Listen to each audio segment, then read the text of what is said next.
ప్రభునామంలో చేర్చిన అందరికీ వందనములు.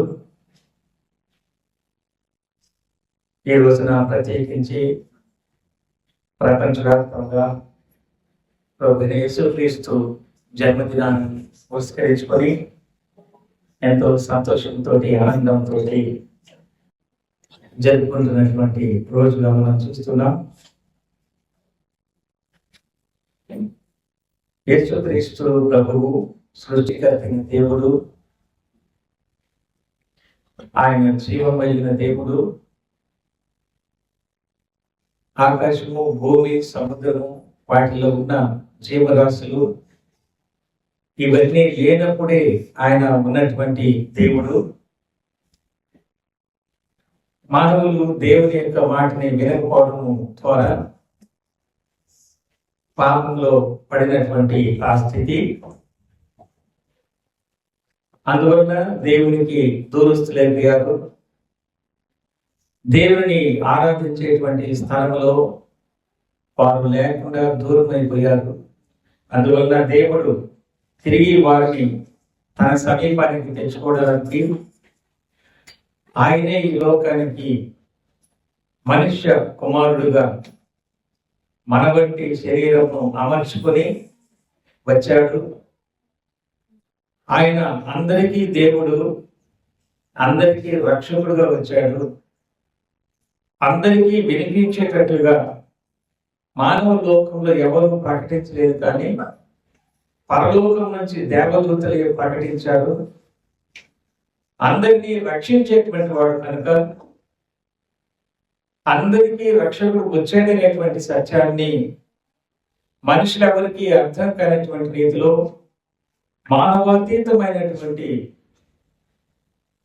ఆకాశంలో మిగిలిన నక్షత్రాల కంటే అత్యున్నతమైనటువంటి విశేషమైనటువంటి వెలుగునిస్తూ మానవులు ప్రత్యేకంగా గుర్తించేటటువంటి నక్షత్రము, మనుషులకు దారి చూపించేటువంటి నక్షత్రాన్ని మనము చూస్తాము. మునుపెన్నడూ లేనటువంటి రీతిగా ఆ గొప్ప దేవాతి దేవుడు బాలుడుగా పుట్టినటువంటి ఆ సందర్భంలో ఆయన ఎందుకు అలాగున పుట్టవలసి వచ్చింది, ఆయన పుట్టినటువంటి దినాలు ఎలాంటివి, ఏ పరిస్థితుల్లో ఆయన లోకానికి వచ్చాడు, అంత దేవాతి దేవుడు అంత దీనాతి దీనంగా ఎందుకు పుట్టవలసి వచ్చింది అనే విశేషమైనటువంటి సంగతులను దేవుని యొక్క వాక్యముల నుంచి ఈ రోజున ఒక ప్రత్యేకమైనటువంటి సందేశాన్ని మీతో పంచుకోవాలని ఆశిస్తున్నాను. మీరు కూడా ప్రార్థనాపూర్వకంగా ఈ చిన్న ధ్యానాన్ని ఆలకించి ప్రభువుని హృదయపూర్వకంగా స్తుతించాలి అని, ఆయన పుట్టుక విశిష్టతను స్పష్టంగా తెలుసుకొని ఇతరులు అనేకులకు ప్రకటించాలని ఆశిస్తున్నాను. ఎందుకంటే ఆయన పుట్టుకను అందరికీ ప్రకటన చేయాలి అనేటువంటి ఒక విశేషమైనటువంటి సంగతిని దేవుడు పొందుపరచాడు. కనుకనే ఆనాడు విద్య లేని పామరులు, విద్యావంతులైనటువంటి వాళ్ళు ప్రకటించడం జరిగింది.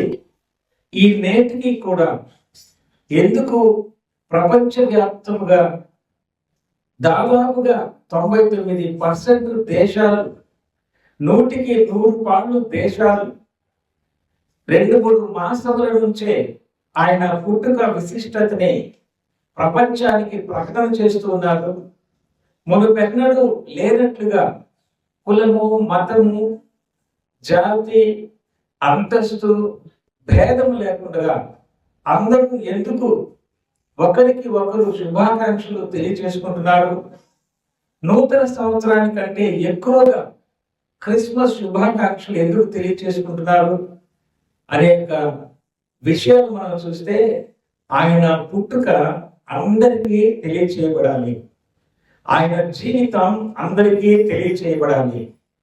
ఆయన మన కొరకు సిలువలో మనకు ప్రాయశ్చిత్తార్థమై రక్తమును చిందించి పరిశుద్ధమైన శరీరాన్ని, పాపము లేని శరీరాన్ని, పాపము లేని దేవునికి అంగీకారమైన రక్తమును చిందించి మరణించి సమాధి కూడా చేయబడి తిరిగి ఎలాగ పునరుద్ధానయ్యాడు.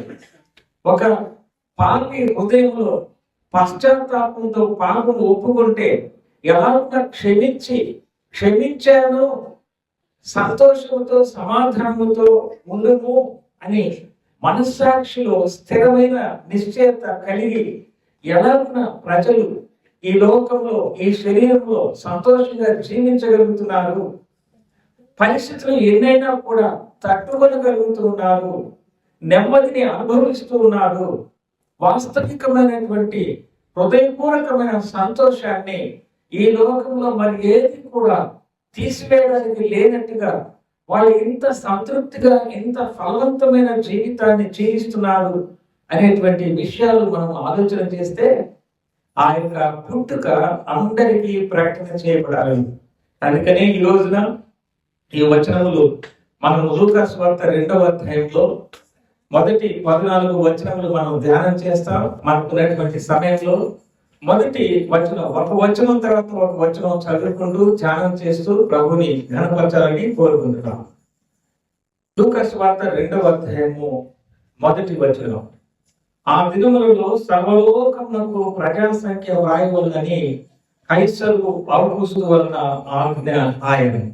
చిన్న ప్రార్థన ప్రభు సహాయకులు కోరుకొని మనము ధ్యానం చేద్దాం. ప్రేమ కలిగిన మా ప్రియ పరలోకపు తండ్రి, ఇచ్చిన ఈ శ్రేష్టమైన సమయం కొరకే మీ స్తోత్రాలు చెల్లిస్తున్నాం.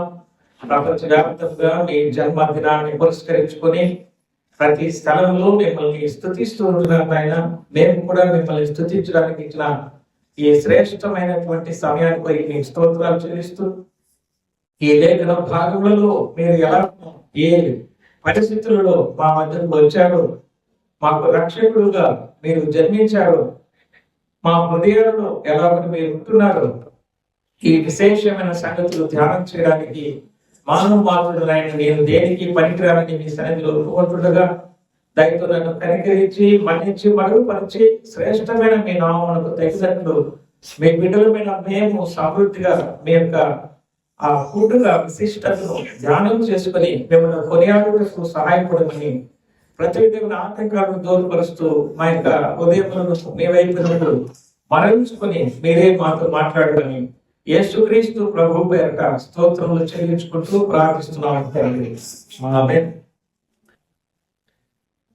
కాబట్టి ఆ దినములలో అనేటువంటి ఆ ఒక్క పదములోనే ఎవరో కనులాగా చూచి విని ఆ దినములలో ఉన్నటువంటి వాడు చెప్తూ ఉన్నట్టుగా మనకు అర్థమవుతా ఉంది. అందులోనే ప్రభు యేసు క్రీస్తు జన్మ చరిత్రాత్మకమైనది అని మనకు అర్థమవుతుంది. ఆ దినములు అంటే ఎలాంటి దినములు అని చూస్తే దేవుని యెహోవా ప్రవక్తల ద్వారా అనేక సందేశాన్ని నిలిపివేసినటువంటి దినములు. అనేకుల యొక్క పాప స్థితిని చూచి విసిగిపోయి ఒకసారి సమస్తాన్ని ప్రక్షాళన చేసిన తర్వాత తిరిగి దేవునికి విరోధంగా ఆ యొక్క వంశంలో వృద్ధి చెంది దేవునికి తిరుగుబాటు చేసినటువంటి ఆ పరిస్థితులలో ఆయన తన యొక్క ప్రవక్తల ద్వారా మాట్లాడుచు ఎందరో ప్రవక్తలు హతసాక్షులైన తన మాటను తెలియచేస్తూ వచ్చేవాడు. కానీ దాదాపుగా 400 సంవత్సరములు ఆ దినములలో ఆయన మౌనంగా ఉన్నటువంటి పరిస్థితులలో ప్రజలు ఎలాగా ఉండేవారు అంటే ఆ రాజ్య పరిపాలన జరిగేటువంటి ఆ దినాలలో కేవలము వారి యొక్క అధికారం కొరకు ప్రజల దగ్గర పన్ను వసూలు చేసేదాని కోసం మాత్రమే వాళ్ళు పనిచేసేవాళ్ళు. రాజకీయ అనిస్థితి ఏర్పడినటువంటి దినములు. అక్కడున్నటువంటి ప్రజలను కాపు కాయాల్సినటువంటి వాళ్ళు, దేశాన్ని భద్రత చేయాల్సినటువంటి సైనికులు ఆడవారిని లాగి వారిని హింసిస్తూ చిన్న బాలికలను సహా మానభంగాలు చేస్తూ దొంగతనాలు చేస్తూ అబద్ధాలు చేస్తూ అక్రమంగా జీవిస్తూ ప్రేమ లేకుండా జీవిస్తూ నా అంతటి వాడు లేదు అనేటువంటి మనస్తత్వంతో హేరోదు రాజు జీవిస్తున్నటువంటి ఆ దినాలలో, ఆ దినములలో దేవుడు కాలము సంపూర్ణమైనప్పుడు అనేటువంటి మాట మనం చూస్తున్నాం.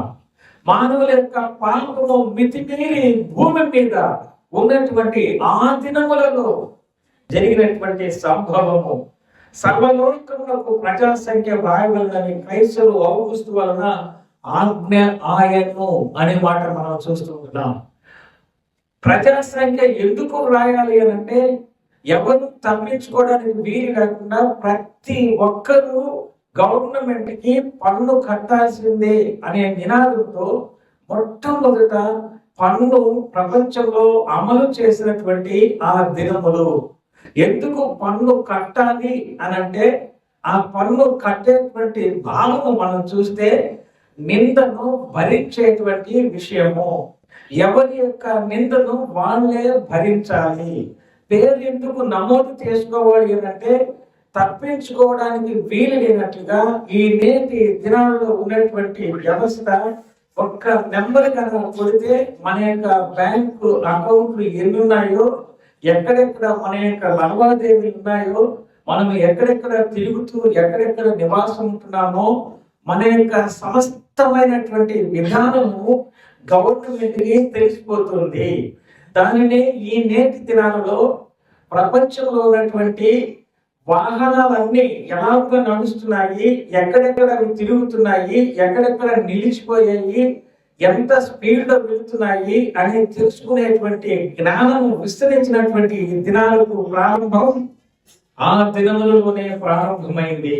అందుకనే ఎవరెవరు వాళ్ళ గ్రామాలకు వెళ్ళి పేర్లు నమోదు చేసుకోవాలని తెలియజేసినటువంటి ఆ దినాలు. మత్తయి సువార్తలో మనం చూస్తే 2వ అధ్యాయంలో యేసుక్రీస్తు ప్రభు యొక్క పుట్టుకకు యోసేపు మరియమ్మ పరిశుద్ధాత్మ వలన మరియమ్మ గర్భవతి అయినటువంటి పరిస్థితి. ఎప్పుడు ఆమె గర్భం ధరించింది అంటే, యోసేపుకు కన్య మరియ ప్రదానం చేయబడిన తరువాత కన్య మరియ గర్భవతి పరిశుద్ధాత్మ వలన జరిగింది. ఆ సందర్భంలో యోసేపు ఆ విషయాన్ని ఎరిగినప్పుడు చాలా దిగులుతో విచారముతో మంచివాడు కనుక రహస్యంగా విడిచిపెట్టాలని అనుకున్నాడు. అక్కడ ఉన్నటువంటి ప్రజానీకము యోసేపు యవనస్తుడిగా ఆ అందమైనటువంటి సుందరికి ప్రదానం చేయబడినటువంటి ఆ స్థితిలో పెళ్లి కాకమునిపే ఇలాగున గర్భం ధరించడమేనని అందరూ ఎగతాళి చేస్తే యోసేపు మంచివాడు కనుక భరించాడు.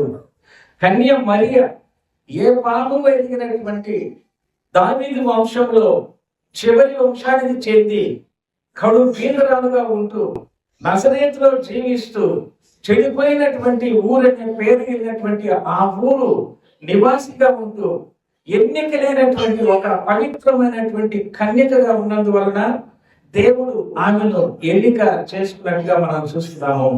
ఆమెకు కూడా తన యొక్క గ్రామంలో వివాహం కాకమునిపే ఈ చిన్నారికి గర్భం ఎలాగూ వచ్చింది అని అందరూ నిందించేవాళ్ళు. వారి తల్లిదండ్రులు కూడా నిందించారు. ఆమె కూడా ఎంతో బాధను వేదనను ఆమె అనుభవించిందిగా మనం చూస్తున్నాము. అలాంటి పరిస్థితులలో వారి సొంత గ్రామానికి వెళ్ళి పేరు నమోదు చేసుకోవాల్సినటువంటి పరిస్థితి ఏర్పడింది. వీరు ఆ గ్రామానికి వెళ్ళి బెత్లెహేం అనేటువంటి ఆ స్థలంలో మరి ఆ నమోదు చేసినటువంటి ఆ క్రమంలో యోసేపు ఆయా ఇండ్లకు వెళ్ళి తలుపులు తట్టి స్థలం ఇవ్వండి, నా భార్య నిండు చూడాలి అని అడిగితే ఎవరు కూడా స్థలము ఇచ్చినటువంటి వాళ్ళు కాదు. ఆ పరిస్థితులలో అక్కడ ప్రతి ఒక్కరూ వచ్చి తాత్కాలికంగా ఉండి వారి పని తర్వాత తిరిగి వెళ్ళిపోవాలి అనే భావం ఇచ్చేటువంటి సత్రంలోనికి అందరి వల్ల వీళ్ళు కూడా రావడం జరిగింది. ఆ స్థలంలో కూడా మనుషులందరూ ఎక్కువగా పాఠశాలలు రావడం వలన వీరికి స్థలము లేకపోయింది. అలాంటి పరిస్థితుల్లో మంత్రశాఖ కూడా ప్రసవం చేయడానికి లేనటువంటి ఆ దినములలో ఆమె బాలుడైన యేసుక్రీస్తు ప్రభుని ప్రసవించింది. ఆయనను పడుకోబెట్టడానికి స్థలము లేకపోగా పశువుల తొట్టి అంటే వాళ్ళ యొక్క గొర్రె మందలను తోడుకొని వెళ్ళి వాళ్ళు ఎక్కడ ఉంటారో అక్కడనే తీసుకుని వెళ్ళేటువంటి క్రమంలో పశువులకు ఏర్పాటు చేసినటువంటి ఆ తొట్టిలో ప్రభువుని పడుకోబెట్టి ఆ బీదరాలైనటువంటి కన్య మరియ ఆమెకున్నటువంటి ఆమె తాహతులైనటువంటి వస్త్రాలతో ఆ బిడ్డను చుట్టి అందులో పెట్టడము జరిగింది. అదే మనం ఈ భాగంలో మనం చూస్తూ ఉంటున్నాం. ఇది కురేనియా దేశమునకు అధిపతి ఉన్నప్పుడు జరిగిన మొదటి ప్రజా సంఖ్య.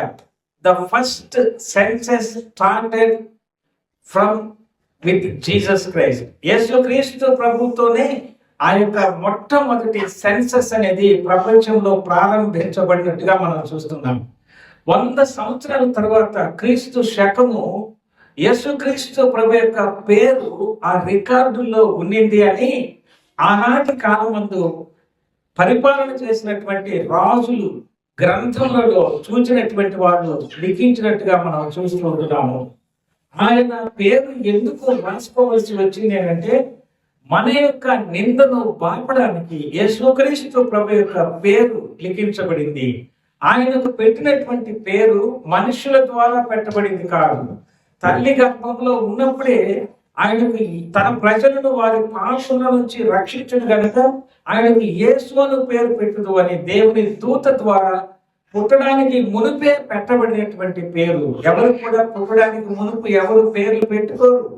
విశిష్టమైనటువంటి రీతి యేసు అని అంటే రక్షకుడు అని, అది పేరు కాదు, ఆయన రక్షకుడు అని తెలియచేసేటువంటి నామము దేవుని దూత ద్వారా నామకరణం చేయబడినట్టుగా మనము చూస్తూ ఉంటున్నాం. అందరూ ఆ సంఖ్యలో వ్రాయబట్టుకు తమ తమ పట్టణంలోకి వెళ్ళి 4వ వచనం, యోసేపు దావీదు వంశంలోనూ గోత్రంలోనూ పుట్టినవాడు కనుక తన భార్యగా ప్రధానము చేయబడి గర్భవతి అయిన మరియతో కూడా ఆ సంఖ్యలో వ్రాయబట్టుకు గలిలయలోని నజరేతు నుండి యూదేలోని బెత్లెహేము అనబడిన దావీదు ఊరికి వెళ్ళెను అనే మాట మనం చూస్తున్నాం. దావీదు పురము, సియోను పురము, బెత్లెహేము ఇవన్నీ కూడా ఒకే భావాన్ని తెలియజేస్తూ ఉన్నాయి. యెరూషలేము పట్టణానికి దక్షిణ భాగంలో 6 మైళ్ళ దూరంలో ఉన్న ఒక చిన్న గ్రామంగా బెత్లెహేమును చూస్తున్నాం.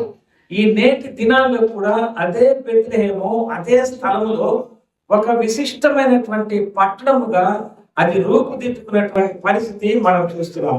ఎందుకు యేసుక్రీస్తు ప్రభు అక్కడ పుట్టవలసి వచ్చింది అంటే ఆయన దేవుడు కనుక, దేవుడు సమస్తమైన వారికి, మంచివారికి చెడ్డవారికి ఉచితంగా గాలి, వెలుతురు, నీరు ఇచ్చేవాడు కనుక, అందరినీ సమానంగా ప్రేమించేవాడు కనుక, దేవునికి పక్షపాతం ఉండదు కనుక భూమధ్య రేఖ మధ్య భాగంలో ఆయన మధ్యధరా సముద్ర ప్రాంతంలో మెడిటరేనియన్ సీ అని వ్రాయబడినటువంటి ఆ ప్రాంతంలో ప్రపంచం అంతటికి మధ్య భాగంగా ఉన్నటువంటి ఆ స్థలంలో సర్వ సృష్టికి యూనివర్స్ కు సెంట్రల్ పార్ట్ గా ఉన్నటువంటి ఆ స్థలంలో యేసుక్రీస్తు ప్రభు పుట్టవలసి వచ్చింది. అందుచేత ఆయన అందరికీ ప్రభువుగా పిలువబడుతున్నాడు, ఆయన అందరికీ రక్షకుడుగా పిలువబడుతున్నాడు. అందుకే ప్రజలందరికీ కలుగుబోయే మహా సంతోషకరమైన సువార్తమానము అని ఆయన పుట్టుకను గురించి ప్రకటించబడింది అని మనం చూస్తూ ఉంటున్నాం. ఇప్పుడు యోసేపు దావీదు వంశంలోనూ గోత్రంలోనూ పుట్టినవాడు కనుక తనకు భార్యగా ప్రదానము చేయబడి గర్భవతి అయిన మరియతో కూడా ఆ సంఖ్యలో వ్రాయబట్టు గలిలయలోని నజరేతు నుండి యూదేయలోని బెత్లెహేము అనబడిన దావీదు ఊరికి వెళ్ళిన. 6వ వచనం, వారు అక్కడ ఉన్నప్పుడు ఆమె ప్రసవ దినములు నిండును గనుక తన తొలి చెవులు కుమారుని కానీ పొత్తిగుడ్డలతో చుట్టి సత్రంలో వారికి స్థలము లేనందున ఆయనను పశువుల తొట్టిలో పరుండబెట్టును అనే మాటలు మనం చూస్తూ ఉంటున్నాం. తొలి చెవులు ఆ యొక్క కుమారుని కనినటువంటి ఆ పరిస్థితి మనము చూస్తూ ఉంటున్నాం.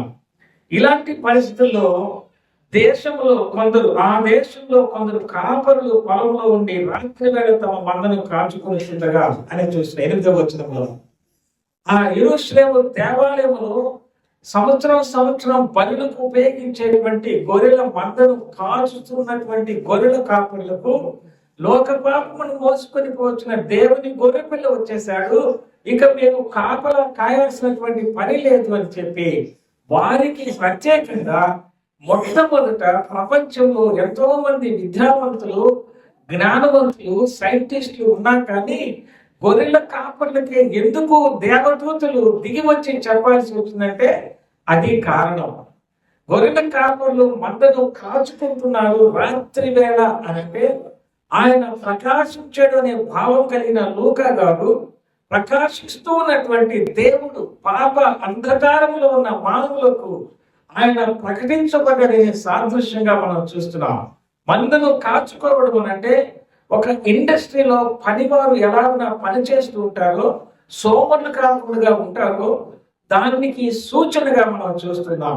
ఎందుకు పని చేయాల్సిన పరిస్థితి వచ్చింది అంటే దేవుని మాటను ధిక్కరించడము అనే పాపము ద్వారా చెమట కాల్చి భోజనం చేయాలనే దేవుని యొక్క ఆజ్ఞ కనుక అలాంటి పనిలో ఉన్నటువంటి వారికి దేవుని యొక్క పుట్టుకను గురించి ప్రకటించడము అనేది జరిగినట్టుగా మనం చూస్తున్నాం.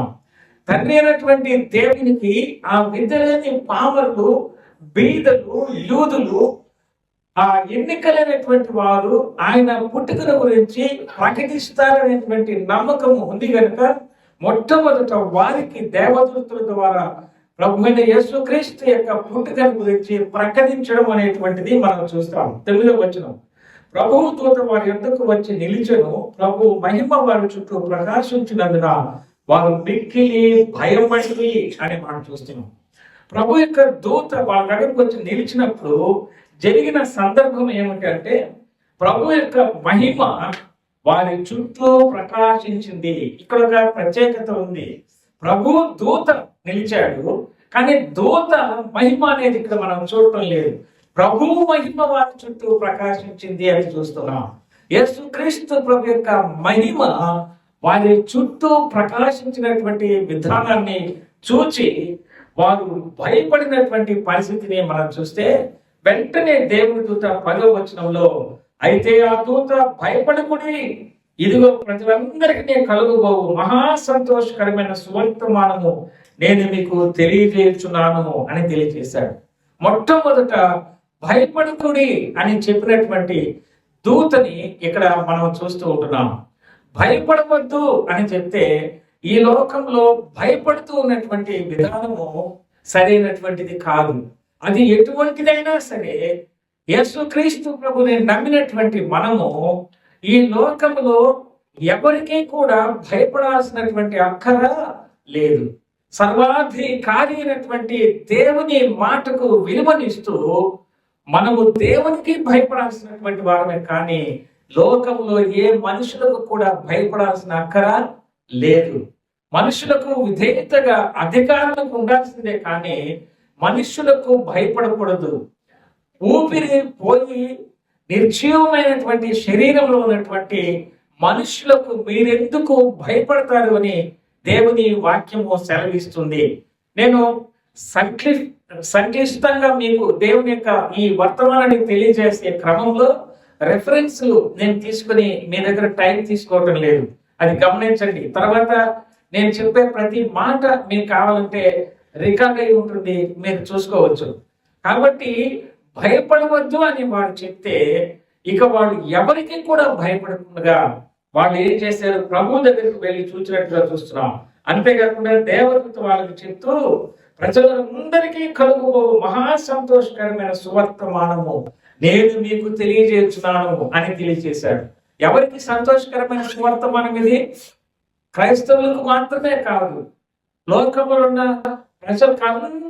ప్రజలందరికీ కలుగుబోయే మహా సంతోషకరమైన సువర్తమానం. ఎప్పుడు మహా సంతోషకరమైన సువర్తమానం అవుతుంది? ఆ సువర్తమానాన్ని ఎవరైతే నమ్ముతారో వాళ్ళకి అది సంతోషకరమైనటువంటి సువర్తమానంగా మారుతుంది అనేది సత్యాన్ని ఇక్కడ మనం చూస్తూ ఉంటున్నాం. కనుక ప్రపంచ దేశాలలో ప్రతి ఒక్క దేశంలో ప్రతి ఒక్క స్త్రీ పురుషునికి ఈ యొక్క సువర్తమానము దేవుని దూత ద్వారా ప్రకటించబడినట్టుగా మనం చూస్తున్నాం.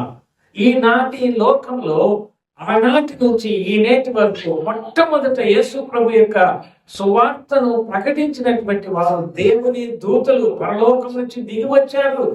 వారు గానం ప్రతిగానాలు పాడుతూ కీర్తనలతోటి ఆయన పుట్టుక సంతోషాన్ని ఆనందాన్ని ఆ గొప్ప దూతల సమూహము ప్రకటించినట్టుగా మనం చూస్తున్నాం.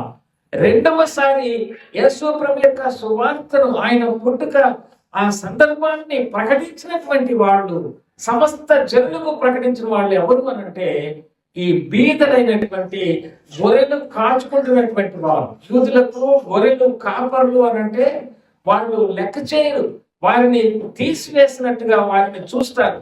అలాంటి వాళ్ళను దేవుడు ఏర్పాటు చేసుకొని వారికి అందరికీ సువార్త ప్రకటించడానికి ఉపయోగించుకున్నట్టుగా మన ఈ వాక్య భాగంలో మనం చూస్తున్నాం. 11వ వచనంలో చూస్తే, దావీదు పట్టణమందు నేడు రక్షకుడు మీ కొరకు పుట్టి ఉన్నాడు, ఈయన ప్రభు అయిన క్రీస్తు అనే మాట మనం చూస్తున్నాం. దావీదు పట్టణమందు నేడు రక్షకుడు మీ కొరకు పుట్టి ఉన్నాడు అని ఎందుకు చెప్పాల్సి వచ్చింది అని మనం గమనించినట్లయితే, నాటి దినాలలో దావీదు రాజుగా ఉన్నప్పుడు ఎంతో మంచి పరిపాలన చేసినటువంటి ఆ దినాలలో, ఆయన గతించిపోయిన తర్వాత ఎందరో రాజులు పరిపాలన చేసినటువంటి ఆ స్థలములో అక్రమము, అవినీతి ఏర్పడినటువంటి ఆ పరిస్థితులలో తిరిగి దాన్ని పునరుద్ధరించడానికి దావీదు పట్టణమందు నేడు మీ కొరకు రక్షకుడు పుట్టినాడు అని ప్రకటించడము జరిగినట్టుగా మనం చూస్తున్నాం. ఈ సందర్భాన్ని పురస్కరించుకుని యూదులు ఏమనుకున్నారంటే, వాళ్ళు వాళ్ళ దేశాన్ని సంరక్షించుకోవడానికి, రాజ్య పరిపాలనను స్థాపించడానికి మెస్సియా వస్తాడు అని దాదాపుగా మనుషుల యొక్క పండ్లలో ఉన్న 32 సార్లు ఆ యొక్క పాత నిబంధన, కొత్త నిబంధనలో మెస్సియా వస్తాడని ఆ యొక్క ప్రవచనాలను వాళ్ళు తెలుసుకున్నారు కనుక, ధర్మశాస్త్రాన్ని ఎరిగినటువంటి దేవుని ప్రజలు కనుక, మాకు రాజ్యం ఇవ్వడానికి మెస్సియా పుడతాడు అని వాళ్ళు అనుకున్నారు. కానీ దేవుని యొక్క ఉద్దేశము యూదులు అనుకున్నట్టుగా వాళ్లకు పరిమితమై ఆయన పుట్టలేదు. ఆయన సమస్తమైన వారి కోసరంగా ఆయన పుట్టినట్టుగా మనం చూస్తున్నాం. ఆ ప్రాంతంలో ఎందుకు పుట్టాల్సి వచ్చింది, దావీదు వంశంలో ఎందుకు పుట్టాల్సి వచ్చిందంటే, దేవుడు దావీదు యొక్క సింహాసనాన్ని నిరంతరం ఉండేటట్టుగా ఆశీర్వదిస్తారన్న వాగ్దానాన్ని నెరవేర్చుకోవడానికి కోసం ఆ స్థలంలో ఆయన పుట్టాల్సి వచ్చినట్టుగా మనం చూస్తూ ఉంటున్నాం. దానికి ఆనవాళ్ళు వారు తెలియజేస్తూ, నేడు దావీదు పట్టణమందు నేడు రక్షకుడు మీ కొరకు పుట్టినాడు అని చెప్తూ ఈయన ప్రభు అయిన క్రీస్తు అని తెలియజేస్తున్నాడు. క్రీస్తు అంటే క్రింద ఫుట్ నోట్ లో అభిషిక్తుడు, మనుషులు ఎవరూ ఆక్షేపణ చేయడానికి వీలు లేనట్టుగా తనకు తానే దైవాభిషిక్తుడుగా, రక్షకుడుగా వచ్చాడనేటువంటి భావముతో కూడింది ప్రభు అయిన యేసు క్రీస్తు అనేటువంటి మాటలో మనం చూస్తున్నాం. తర్వాత వచనంలో చూస్తే 12వ వచనంలో, దానికి ఇదే మీ కానవాలు, ఒక శిశువు కొద్ది కుండలతో చుట్టబడి ఒక తొట్టిలో పండుకొని ఉంట మీరు చూచెదరని వారితో చెప్పారు. ఎట్లా తెలిసింది దేవుని దూతలకు? వాళ్ళు అక్కడికి వెళ్ళి చూచారా అంటే లేదు. దేవుని యొక్క వాక్యపు నెరవేర్పు, ప్రవచనాల నెరవేర్పు ఎందుకు ఆ రీతిగా రావాల్సి వచ్చింది అంటే, ఒక సూచనను ఆ గొర్రెల కాపరులకు దూత ద్వారా తెలియపరిచినట్టుగా చూస్తున్నాం. ఆ సూచన ఏమిటంటే, ఒక శిశువు పొత్తి గుడ్డలతో చుట్టబడి ఒక తొట్టిలో పండుకొని ఉంట మీరు చూచెదరు అని. ప్రతి బిడ్డ కూడా ఏదో ఒక రీతిగా బట్టలతో చుట్టబడి వారు పడుకోబెట్టడము అనేది మనం చూస్తాం. కానీ యేసుక్రీస్తు ప్రభు కోసం ఎందుకు ఈ ప్రత్యేకమైనటువంటి రీతిగా చుట్టబడినటువంటి రీతి అని అంటే, ఆ పొత్తి గుడ్డలు ఆ బీదరికం ఉన్నటువంటి ఆ కన్య మరియకు ఉన్నటువంటి స్థాయిలో ఆ యొక్క వస్త్రాలను చుట్టినట్టుగా మనం చూస్తున్నాం. దాని యొక్క భావాన్ని గురించి ధ్యానం చేస్తే, మనుష్యులమైనటువంటి మన యొక్క మురికి పేరికల లాంటి నీతి, మన యొక్క పాప భూయిష్టమైనటువంటి జీవితము పునరుద్ధరించి పరిశుద్ధపరిచి దేవుని కుమారులు కుమార్తెలుగా పిలువబడడానికి యోగ్యతను అనుగ్రహించి పరిశుద్ధ అలంకారములతోటి వస్త్రాలను మనకు ధరింపజేసే దానికోసము మన కొరకు చీకటిలో నుంచి వెలుగులోనికి నడిపించడానికి, పాపంలో నుంచి పరిశుద్ధతలోనికి నడిపించడానికి ఆ యొక్క సూచన ప్రత్యేకమైనటువంటి రీతిలో దూతల ద్వారా ప్రకటించబడినట్టుగా మనం చూస్తూ ఉంటున్నాం. వారు గుర్తుపట్టేటువంటి విధానంలో ఒక తొట్టిలో పడుకొని ఉండుట మీరు చూచెదరు అనే మాట మనం చూస్తుంటున్నాం. ఆనాడు యేసుక్రీస్తు ప్రభు జన్మించడానికి ఎవరు స్థలము ఇవ్వనటువంటి ఆ పరిస్థితి ఈ పశువుల తొట్టిలో ఎందుకు పండుకోబెట్టాల్సి వచ్చింది అని అంటే, దుర్గంధ పూరితమైనటువంటి వాసనతో ఉన్నటువంటి ఆ స్థలము, పశువులు ఉండి వెళ్ళిన తర్వాత కూడా ఆ స్థలము ఎంతో దుర్వాసన మనకు కనబడుతుంది. వాటికి ఎన్నిసార్లు స్నానం చేసినా కూడా వాటి పేరు పశువులు అని పిలువబడుతున్నాయి. అలాంటి ఆ తొట్టిలో ఎందుకు పరుండబెట్టబడ్డాడు అనంటే, మనుషుని యొక్క తొట్టి హృదయం, ఆ యొక్క హృదయము పాపాంధకారం అయిపోయి దుర్వాసనతో నింపబడి పైకి ఎన్ని రకాల సుగంధ ద్రవ్యాలు, పర్ఫ్యూమ్స్ బట్టలకు శరీరానికి పూసుకున్నా వేసుకున్నా కూడా మనుషుని యొక్క హృదయము రహస్యమైనటువంటి పాపములతో నింపబడి అబద్ధాలు, రకరకాలైనటువంటివి, దుర్వ్యాపారము, పాపముతోటి నింపబడినటువంటి మార్కు సువార్త 7:21 యేసుక్రీస్తు ప్రభు చెప్తాడు, రకరకాల పాపాలకు నిలయమైనటువంటి ఆ యొక్క హృదయము లోపటి నుంచి బయటికి వచ్చేటివే మనిషిని అపవిత్రపరుస్తున్నాయని యేసు ప్రభు చెప్పాడు. అలాంటి పాపభూయిష్టమైన మన హృదయంలో నేను నిలుచుండి తడుతున్నాను నీ హృదయం దగ్గర, తలుపు తీస్తే అందులోనికి నేను వస్తానని ప్రభు చెప్పినట్టుగా మనం చూస్తూ ఉంటున్నాం.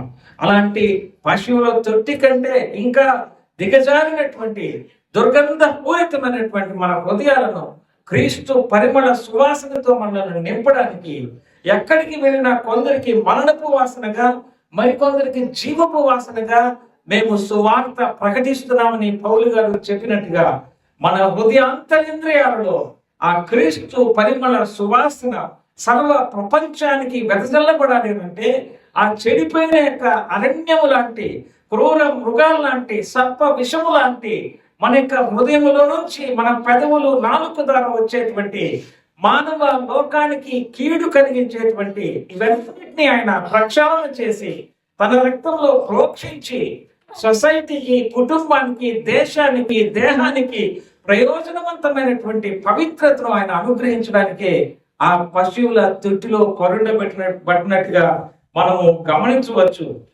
ఆ తర్వాత 13వ వచనంలో, వెంటనే పరలోక సైన్య సమూహం ఆ గుర్తుతో కూడా నుండి సర్వోన్నతమైన స్థలములలో దేవునికి మహిమయు ఆయన నిష్ఠులైన మనుషులకు భూమి మీద సమాధానమును కలుగునుగా కానీ దేవుని స్తోత్రము చేయుచుండేననే మాట వస్తుంది.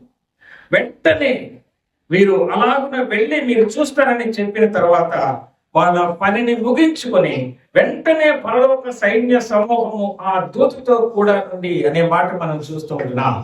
ప్రకటించినటువంటి దూతతోటి పరలోక సైన్య సమూహం అంటే అక్కడ ఉన్నటువంటి ధ్యానాన్ని మనం చూస్తే, మా యొక్క ఆఫీస్ హెడ్ పశువుల తొట్టిలో ఉన్నాడు, మాకు ఈ ఆఫీస్లో ఏ పని లేదు, మా యజమానులు ఉన్న స్థలానికి మేము వెళతాము అని పరలోకమంతా ఖాళీ చేసుకొని ఆ సైన్య సమూహము, దేవదూతలు దేవుని స్తుతి గానము చేస్తూ ఆయనకు ఆరోపించినటువంటి స్తుతిని మనం చూస్తూ ఉంటున్నాం. ప్రభునందు ప్రియ సోదరి సోదరులారా, దేవుడు ఉన్నతమైనటువంటి స్థలంలో ఉండేవాడు. ఆయన మహిమ కలిగినటువంటి దేవుడు. ఆయనను ఎవరు చూస్తే బ్రతుకలేనంత పరిశుద్ధులైనటువంటి మహిమ కలిగినటువంటి దేవుడు. ఆయన సర్వాధికారి అయినటువంటి దేవుడు. ఆయనను చూస్తే ఎవరు కూడా బ్రతకరు. ఆయనను చూచి ప్రతి వాణి మోకాలు వంగాల్సిందే అని దేవుని వాక్యంలో చూస్తున్నాం. ప్రతి ఒక్కరు గడగడలాడుతూ ఆయన ఎదుట వంగుతారనేటువంటి మాటని మరొక ప్రవచన లేఖంలో మనం చూస్తాం. అలాంటి మహిమ కలిగినటువంటి దేవుడు తన మహిమనంతటినీ విడిచిపెట్టి పొత్తి గుడ్డలతో చుట్టబడి పశువుల తొట్టులో పరుండ పెట్టబడ్డాడు మనం చూస్తున్నాం.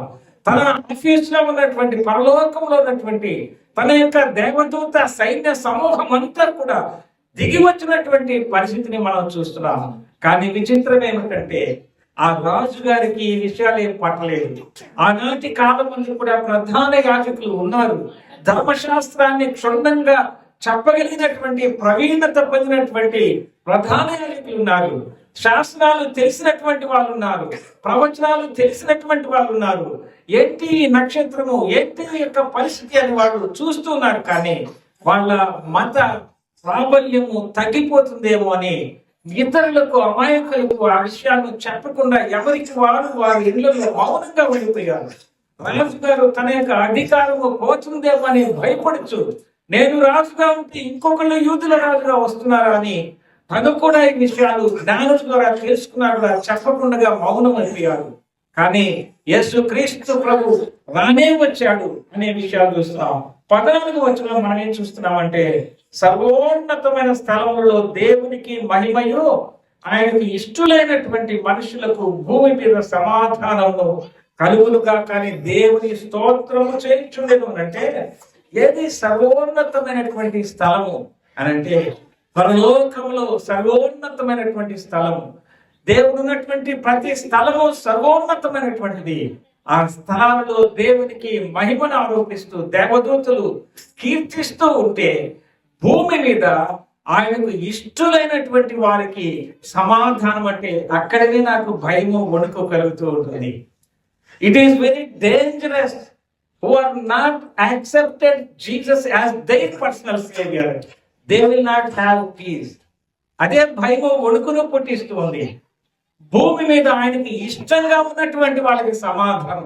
చాలా మంది క్రైస్తవ కుటుంబాల్లో ఉంటూ కుటుంబ వ్యవస్థలో సమాధానం లేకుండా ఉండడానికి ముఖ్య కారణము, ముఖ్య రహస్యము ఎదగాలని మీకు ఇష్టమైతే దేవునికి భూమి మీద జీవిస్తూ ఇష్టంగా ఉంటేనే మనకు సమాధానం అవుతుంది. కానీ రోజు చేయాల్సినటువంటి అన్ని చేస్తూ సమాజంలో మంచి వాళ్ళంగా మనం ఉన్నామని అనిపించుకుంటూ మనము కూడా ప్రభువుని నమ్ముకున్నాములే అని సంతృప్తి పడుతూ ఉన్నంత మాత్రాన మన హృదయాల్లో నిజమైన సమాధానం దొరకదండి. ఈ సమాధానం ఎలాంటిదంటే, ఒక చెంప మీద కొడితే ఇంకొక చెంపను చూపించమని ప్రభువు చెప్పినటువంటి సమాధానం. దేవునికి ఇష్టంగా ఉంటే లోకమంతా రకరకాల పరిస్థితుల్లో ఉన్నా కానీ దేవునికి ఇష్టమైనటువంటి వాళ్ళకి సమాధానము దొరుకుతుంది అని మనం చూస్తున్నాం. దేవుని యొక్క మహిమ ప్రత్యక్షపరచబడింది. యేసుక్రీస్తు ప్రభు యొక్క మహిమ మనం చూస్తే పశువుల తొట్టిలో కానీ ఇప్పుడు మత్తయి సువార్తలో జ్ఞానులైనటువంటి వాళ్ళు చేసినటువంటి పని మనం చూస్తే, వాళ్ళు ఒక నక్షత్రాన్ని ప్రత్యేకంగా వారు గమనించి ఆ నక్షత్రాన్ని గురించి వాళ్ళ యొక్క ఖగోళ శాస్త్రాన్ని ఎదిగినటువంటి ఆ జ్ఞానులు విషయాలన్నింటినీ గ్రంథాలలో చదివి విచారించి తెలుసుకొని, యూదుల రాజుగా పుట్టినటువంటి వాడు ఎక్కడ ఉన్నాడో తెలుసుకోవాలని చెప్పి వాళ్ళు ప్రయాణమై వెళ్ళినటువంటి విధానాన్ని మనం చూస్తాం. దాదాపుగా వాళ్ళు వీళ్ళు చెప్పిన దాన్ని బట్టి చూస్తే ఒక 6 నెలల నుంచి సంవత్సరాలలో వయసు వచ్చిన తర్వాత ఈ విషయాలన్నీ ఎరిగి యెరూషలేము రాజధానికి వచ్చి రాజుగారి యొక్క వృత్తాంతాలు, ఇంకేమైనా విశేషాలు తెలుసుకుందామనే మనసుతోటి హేరోదు రాజధానికి వచ్చి వాళ్ళు విచారిస్తే, ఆయన కపటముతో మీరు వెళ్ళి చూచి నాకు కూడా చెప్పండి, మేము కూడా చూచి ఆయనను నమస్కరిస్తామని చెప్పాడు. కానీ ఆ బిడ్డను చంపడానికి ప్రయత్నించాడు హేరోదు రాజు. ఆనాటి కాలం ముందు సంవత్సరాల లోపు ఉన్నటువంటి పిల్లలను చంపేయాలని ఆజ్ఞయించినట్టుగా మనం చూస్తూ ఉంటున్నాం. అలాగే బాలుడుగా ఉన్నటువంటి యేసుక్రీస్తు ప్రభువుకి తల్లి గర్భంలో భద్రతను ఇవ్వనటువంటి లోకము, ప్రభువు పుట్టిన తర్వాత పసికందుగా అమాయకంగా చూస్తూ ఉన్నటువంటి పసికందుగా ఉన్నటువంటి రక్షకుణ్ణి చంపాలనేటువంటి క్రూర మృగాల కంటే, విష సర్పాల కంటే కపటముతో నింపబడినటువంటి అధికారులు, రాజులను మనము చూస్తూ ఉంటున్నాం. ఆ చిన్న బిడ్డను ఏం చేస్తాడని ఆయన చంపడానికి అంత గొప్ప ఆజ్ఞలనిచ్చి బంట్రోతులను పంపించాడు. ఆ దేశము అల్లకల్లోలమైంది. రాహేలు బిడ్డను కోల్పోయి అంగలార్చింది అని మనం చూస్తే, పగ, ద్వేషము దేనికి? పరిశుద్ధంగా జీవించేవాడు ఎప్పుడు కూడా భయపడరు. నీతిగా జీవించేవాళ్ళు భయాన్ని చూడరు. వాళ్ళు న్యాయంగా జీవించేవాళ్ళు భయాన్ని గురించి ఆలోచన చేయరు. మనుష్యులను బాధిస్తూ, పన్ను వసూలు చేస్తూ, అధికారమే వాళ్ళ యొక్క మనస్సు అనేటువంటి విధానంలో వాళ్ళు ఉన్నారు కనుక ఇంకెవరైనా వస్తే మన యొక్క అధికారం పోతుంది, మా యొక్క మతపరమైనటువంటి ప్రాపకం పోతుంది అనే భయముతోటి ఒక ప్రక్కన ప్రధాన యాజకులు మౌనంగా ఉన్నారు, మరొక ప్రక్కన అధికారాన్ని చలాయిస్తున్నటువంటి హేరోదు రాజు బాలుడుగా ఉన్న యేసు ప్రభువును హతమార్చాలని చూస్తున్నాడు. వీరు ఎవరో దారి చూపించకపోతే జ్ఞానులకు పరలోకము నుంచి దేవుని యొక్క ఆకాశంలో ఆ నక్షత్రము ప్రత్యేకమైన వెలుగు చిమ్ముతూ వారికి దారి చూపించినట్టుగా మనం చూస్తున్నాం. ఆ రాజు దగ్గర ఏ విషయాలు తెలియకపోగా ఆయన కపటంతో వారిని పంపించాడు. కానీ దేవుడు స్వప్నమందు వారిని తెలియచేసి ఈ దారిలో వెళ్ళవద్దు, తిరిగి రాజు దగ్గరికి వెళ్ళవద్దు అని వేరొక దారిలో పంపించడాన్ని మనం చూస్తున్నాం. అయినా కూడా ఆ బాలుడైన యేసు ప్రభుని చెప్పడానికి ప్రయత్నం చేసినప్పుడు దేవుని దూత యోసేపుకు కనిపించి ఆ విషయాన్ని చెప్పి రాజుగారి దగ్గర నుంచి ప్రాణ ప్రమాదం నుంచి తప్పించి ఐగుప్తుకు నడిపించినట్టుగా చూస్తున్నాం.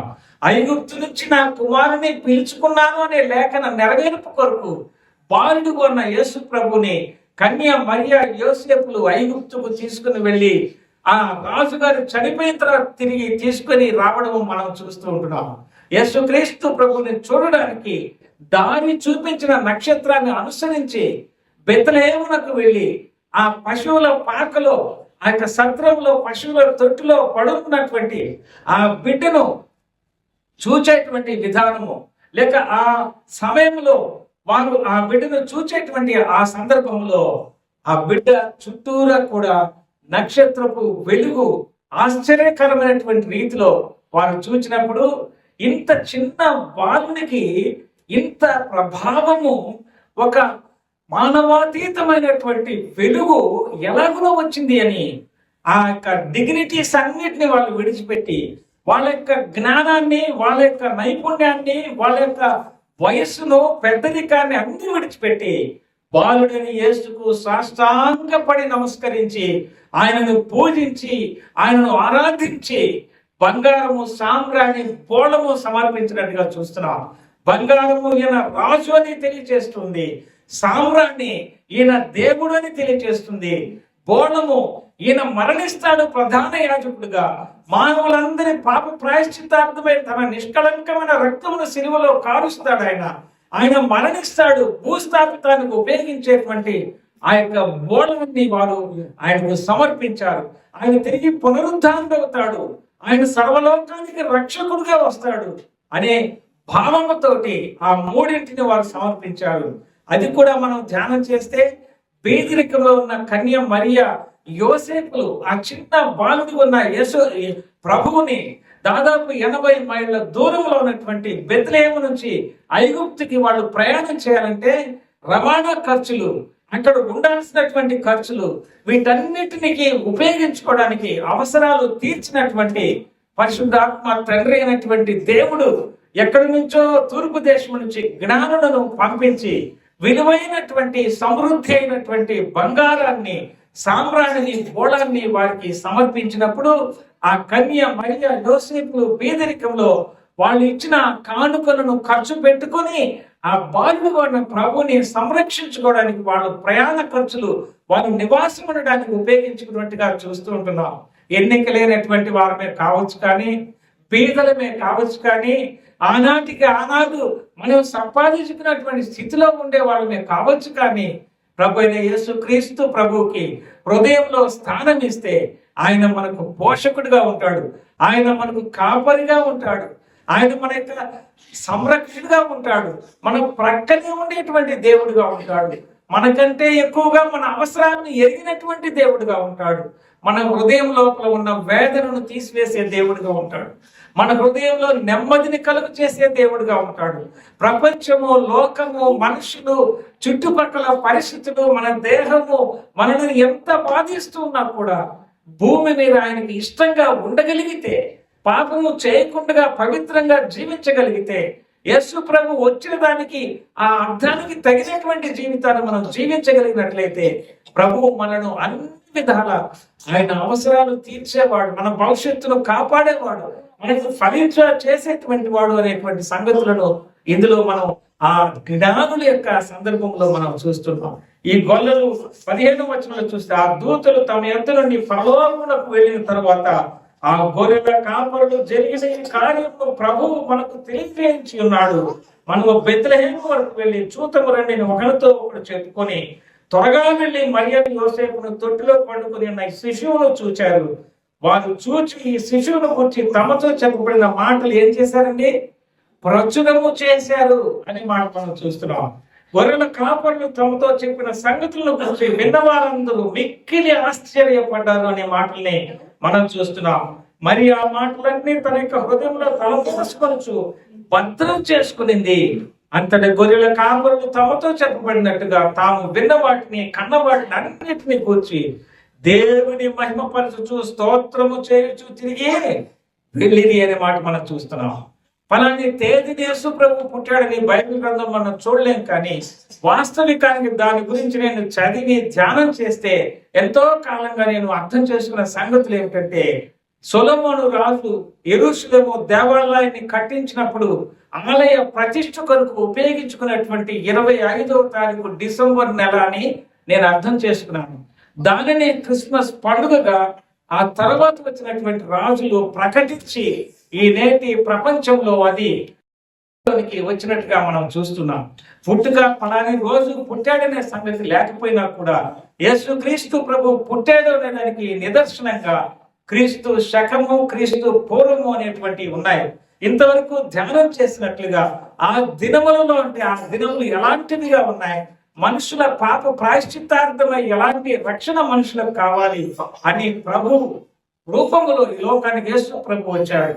తన జీవితంలో పాపం లేదు, నీళ్లను ద్రాక్ష రసంగా చేశాడు, నీళ్ల మీద నడిచాడు, పాపాత్ములైన వారిని క్షమించాడు, అక్కరలో ఉన్న వాళ్ళ అక్కర్లను తీర్చాడు, తల్లిదండ్రులు లేనటువంటి వారిని ఆదరించాడు, ఆకలితో ఉన్న వారికి 5,000 మందికి సరిపడా 5 రొట్టెలు 2 చేపలను ఆశ్చర్యంగా ఆశీర్వదించి పంచిపెట్టాడు. ఎన్నో అద్భుతాలు సూచక క్రియలు చేశాడు. చెడిపోయిన వాడు అనిపించేటువంటి రీతిగా నజరేతు నుంచి నా కుమారుని పిలిపిస్తారని చెప్పినట్లుగా నజరేతు వాడు అనిపించుకోవడానికి కూడా ఇష్టపడ్డాడు. నక్కలకు బొరియలు ఆకాశ పక్షులు గూడున్నాయి, కానీ మనుష్య కుమారుడికి తల వాల్చుకోవడానికి కూడా గూడు లేదని ఆయన తన నోటి గుండా చెప్పాడు.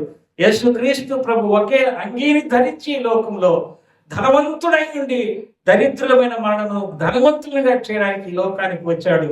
ఆయన జీవితంలో పాపం లేదు, పుట్టుకలో కన్యకు పుట్టాడు. ఆయన శరీరంలో మన వంటి స్త్రీ పురుషుల ప్రమేయం లేకుండా పరిశుద్ధాత్మ ద్వారా ఆయన లోకానికి వచ్చాడు.